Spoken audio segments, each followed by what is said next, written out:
Cookery சேனலை பார்த்து யார் வேணாலும் சமையல் பண்ணலாம். ஆனா சுவையான சமையல் பண்றது எப்படி?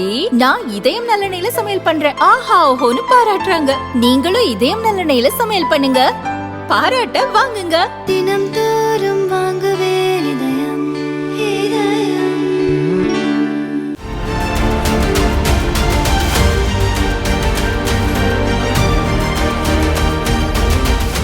தினமலர் அன்பான வணக்கங்கள். உலகம் இன்று பகுதியில் நம்ம முதலாவதாக பார்க்கக்கூடிய செய்தி, இந்திய பிரதமர் நரேந்திர மோடி அவர்கள் குவைத் நாட்டிற்கு சென்றிருந்தார். டிசம்பர் 21, 22 ஆகிய தேதிகளில் குவைத் நாட்டினுடைய பல்வேறு பகுதிகளுக்கு போயிருந்தார். அந்நாட்டினுடைய அதிபர் கொடுத்த சிறப்பு அழைப்பின் பேரில் போயிருக்காரு. கிட்டத்தட்ட 43 ஆண்டுகளுக்கு பிறகு இந்தியாவிலிருந்து ஒரு பிரதமர் குவைத் நாட்டிற்கு போனது இது சிறப்பாகவும் வரலாற்று முக்கியத்துவம் வாய்ந்ததாகவும் பார்க்கப்படுகிறது. குவைத்தினுடைய அதிபராக இருக்கக்கூடிய எமிர் ஷேக் மெசல் அல் அகமது தான் இவரை வரவேற்றிருக்கிறார். வரவேற்றது மட்டும் அல்லாமல் அந்நாட்டினுடைய மிக உயரிய விருதாக கருதப்படக்கூடிய முபாரக் அல் கபீர் அப்படிங்கிற மிகப்பெரிய விருதை இந்திய பிரதமர் நரேந்திர மோடிக்கு கொடுத்து கௌரவம் செய்திருக்கிறார் எமிர் ஷேக். இதில் இரு நாட்டினுடைய உறவுகள் மிக முக்கியமாக பார்க்கப்படுது. ரெண்டு நாட்டுக்கும் இடையில் இருக்கக்கூடிய பாதுகாப்பு, எரிசக்தி, வர்த்தகம், இந்த மூன்றுலையும் மிக முக்கியமான ஒத்துழைப்பை ஏற்படுத்தக்கூடிய சந்திப்பாக இந்த சந்திப்பு அமைந்திருக்கிறது. அது மட்டும் அல்லாமல் கிட்டத்தட்ட இந்திரா காந்தி பிரதமராக இருக்கிற போது 1981க்கு பிறகு இப்போதான் ஒரு பிரதமர் இந்தியாவிலிருந்து போனதுனால அந்நாட்டினுடைய துணை பிரதமர், நிதியமைச்சர் எல்லாருமே விமான நிலையத்திற்கு வந்து இந்திய பிரதமர் நரேந்திர மோடி அவர்களை வரவேற்றிருக்காங்க. அதில் என்ன ஸ்பெஷல் தெரியுமா? ஹலோ மோடி அப்படின்னு சொல்லி குவைத்தில் ஒரு ஃபங்க்ஷன் நடந்துச்சு. அந்த ஃபங்க்ஷனை ஏற்பாடு செய்ததே குவைத் அரசு தான். அந்த நிகழ்ச்சியில் பிரதமர் நரேந்திர மோடிக்கு அந்நாட்டினுடைய உயரிய விருது கொடுத்தாங்கல்ல, முபாரக் அல் கபீர் விருது. அந்த விருதை இந்தியாவில் இருக்கக்கூடிய 1.4 பில்லியன் மக்களுக்கும் குவைத்தில் வசிக்கக்கூடிய 1 மில்லியன் இந்தியர்களுக்கும் சமர்ப்பிப்பதாக இந்திய பிரதமர் நரேந்திர மோடி சொல்லியிருக்கார். இதில் என்ன ஸ்பெஷாலிட்டினா, இந்தியா குவைத்திடையே தொழிலாளர் பரிமாற்றம் ரொம்ப அதிகமாக இருக்குது. இந்தியாவில் இருக்கக்கூடிய நிறைய தொழிலாளர்கள் குவைத் நாட்டில் பணிபுரிகிறாங்க. இவங்களுக்கெல்லாம் மிகப்பெரிய உற்சாகமாக இருக்குது. சர்வதேச அளவில் இந்தியா குவைத்திடையே நட்புறவு இன்னும் வலிமையாக மாறி இருக்கு. ரஷ்யா உக்ரைன் யுத்தம், அந்த போர் 2 ஆண்டுகளுக்கு மேலாக நடந்துகிட்டே இருக்குது. இன்னும் அந்த போர் முடிவுக்கு வரல. சரி, இன்று நாளை வந்துடும் அப்படின்னு எதிர்பார்க்கும் போது இன்னும் அந்த போருடைய வேகம் அதிகரிச்சிருக்கு. அதனுடைய உச்சமாக FAB-500 அப்படிங்கிற ஒரு குண்டை உக்ரைனுடைய ஒரு பாலத்துக்கு மேலே ரஷ்யா போட்டிருக்கு. இந்த பாலம் சிதைவடைந்ததுனால, முற்றிலும் உடைந்ததுனால உக்ரைனுடைய தளவாடங்கள் ஒரு பகுதியிலிருந்து இன்னொரு பகுதிக்கு போக முடியாத ஒரு கடுமையான சூழல் உருவாயிருக்கு. இது ஏன் நடந்துச்சு அப்படின்னா, ஏற்கனவே உக்ரைன் காசாவில் ட்ரோன் மூலமாக தாக்குதல் நடத்தினாங்க.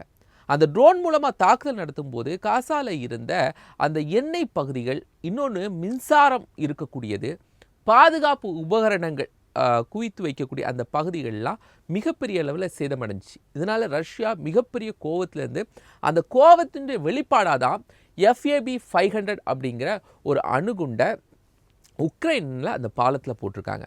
இந்த பாலத்தில் போட்டதுனால அது ஒரு முக்கியமான இடம்.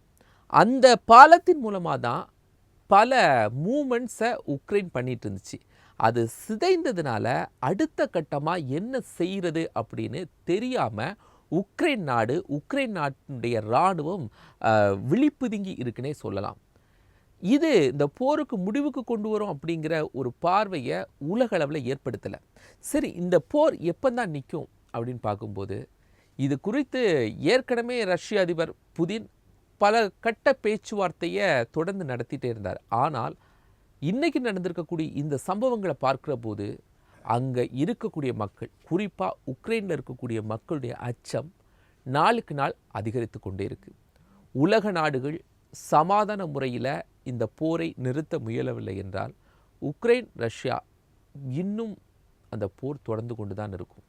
அது எப்போது நிறுத்தப்படும் அப்படிங்கிறது பெரும் கேள்விக்குறியாக தான் மாறும் அப்படிங்கிறது தான் இந்த குண்டுவெடிப்புடைய சாராம்சமாக இருக்குது. இந்தியா வியட்நாம் இடையே கிட்டத்தட்ட $700 பில்லியன் இடையிலான ஒப்பந்தம் முடிவாகிருக்கு. அது என்னன்னா, இந்தியாவுடைய DRDO மற்றும் ரஷ்யா இணைந்து பிரம்மோஸ் ஏவுகணையினுடைய அந்த தொழில்நுட்பத்தை தயாரித்து வராங்க.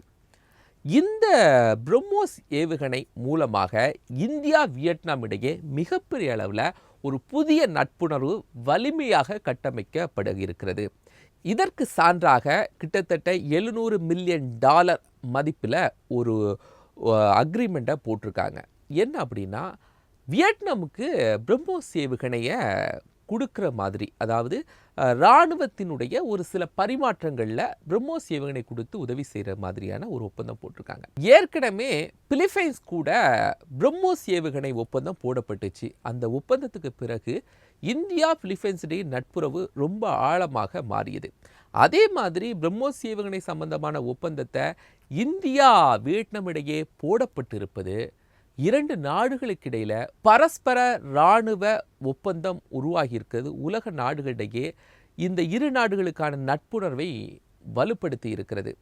இப்போ பார்க்கிற போது இந்தியா மற்றும் அண்டை நாடுகள் இடையே ஒவ்வொரு நாடுகளுக்கும் இந்தியா எப்படி தன்னை நட்பு நாடாக மாற்றிக்கொள்கிறது அப்படிங்கிறதுக்கு சான்று தான் பிரம்மோஸ் ஏவுகணை இடையிலான இந்த ஒப்பந்தம். இதனால் இந்தியாவுக்கு மிகப்பெரிய அளவில் பொருளாதார பலமும் கிடைக்குது, நட்பு பலமும் கிடைக்குது, பாதுகாப்பு பலமும் அதிகரிக்கப்பட்டிருக்கிறது. பிரிட்டன் இளவரசராக இருந்த சார்லஸ் இப்போ கிங் சார்லஸாக இருக்கிறார். கிங் சார்லஸாக மாறிய பிறகு அவருடைய பொறுப்புகள் ரொம்ப அதிகரிச்சுது. அவரை பொது வழியில் மற்ற நாடுகளில் எளிதாக பார்க்கக்கூடிய சூழல்லாம் குறைந்தது. இந்த நேரத்தில் இங்கிலாந்து நாட்டினுடைய ஒரு முக்கியமான சதுக்கத்தில் கிங் சார்லஸை பார்த்த ஒருவர் எப்படி இருக்கீங்கன்னு கேட்டார். அதுக்கு கிங் சார்லஸ், நான் இன்னும் உயிரோடு தான் இருக்கிறேன் அப்படின்னு நகைச்சுவாக பதில் சொன்னார். அதுக்கு பின்னாடி ஒரு விஷயம் மறைந்திருக்கிறது.